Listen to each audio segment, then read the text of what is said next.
Arias, that's the decision looming for the Arizona jury that found her guilty of brutally murdering her ex-boyfriend. The sister of the victim, Travis Alexander, testifying earlier. She says she is now scared forever. I am a police officer, and some of these photos are more gruesome than I've ever seen in my 11 years of law enforcement. Our minds are permanently stained with the images of our poor brother's throat slit from ear to ear.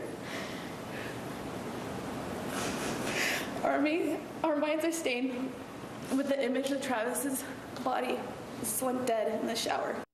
So what's going to happen here? Let's turn to our legal panel. David Wohl is a defense attorney. Bob Massey is our Fox News legal analyst. Bob, on the very day of her conviction, Arias gives this television interview in which she says she wants the jurors to put her to death. Take a listen. I believe death is the ultimate freedom, so I'd rather just have my freedom as soon as I can get it. Bob, I'm not sure you actually have to show that to the jurors. They probably know all about it, but does that seal her fate? Well, obviously, if they didn't see it, my question is going to be, how are they going to put her on the witness stand? Because if she says the same thing on the witness stand, which is the reason that obviously precipitated these lawyers wanting to withdraw from the case, they've lost control of the client. Yeah. Who possibly goes into an interview right after a conviction like this and makes these kind of statements? Well, I mean, it's really, for the lawyers, it's crazy. Her videotape statement to police during the trial in earnest was admissible. I don't see any reason why this wouldn't be. But look. No, that's true. Yeah. The Arias, David, is notoriously manipulative.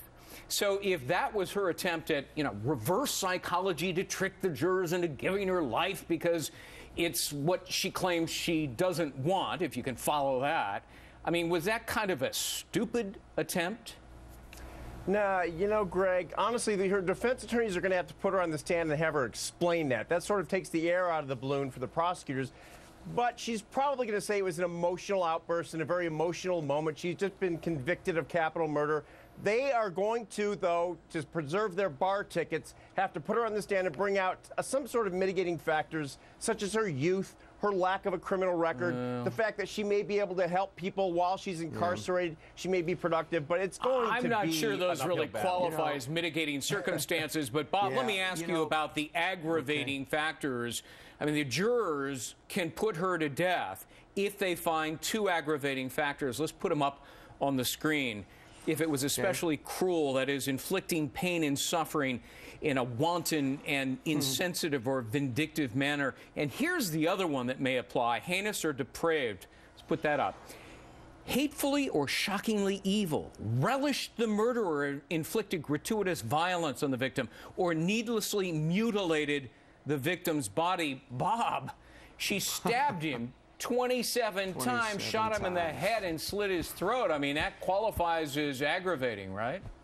Funny you said, Greg. When you look at this, if there's ever been a definition of the act of evil and the pain that evil brings, and let's connect that, if you will, if we can, to her interview again. Remember, Greg, in that interview, she said that the reason she wanted death because it was the ultimate emancipation and freedom. Exactly what she did to this victim. She freed him from life. And so if there's ever been a case that deserves death penalty, I can't imagine one so bad. And, and David, the medical examiner testified in the first part of the trial, and he said that the victim, Travis Alexander, was alive when he was stabbed in the heart, stabbed in the head, stabbed in the back, and had his throat slit. So there's your pain and suffering for the death penalty, right? Yeah, and I agree, Greg, completely. And the other thing is the jury knows that this young lady tried to deceive 3 different times when she was caught.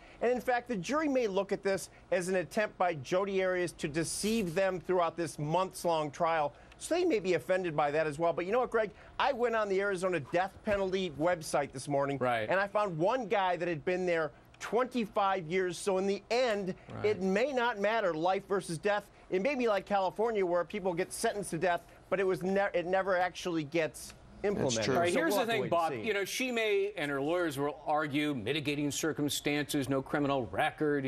She's tried to turn her life around to the extent that you can. But look, in that very same TV interview, she said, quote unquote, I don't have any mitigating factors. Sure. I mean, boy, how does she now argue mitigating factors? Look at my artwork. Apparently, she's going to show the jurors her artwork. Yeah. Seriously? You know, really, Greg, when you look at the, I mean, you know, I'm not a psychiatrist, and you want to believe that somebody that committed such a crime like this is completely out of their mind. But she is so off the wall from her testimony to these statements. And when you think about it, it's really predictable that she did what she did after this verdict, because she has been so outside the box from the beginning of this case, from the alibis that she gave that were lies, all the way through. This girl absolutely is out of her mind. Yeah, evil, manipulative. I mean, that's what most people have said about her. All right, Bob Massey, David Wohl. Gentlemen, good to see you both. Thank you. Thanks, Greg. Thank you, Greg. Hey, Greg, so, you know, a lot of people think retirement means travel and golf, but the reality can too often be doctor bills and medical expenses. New information on what that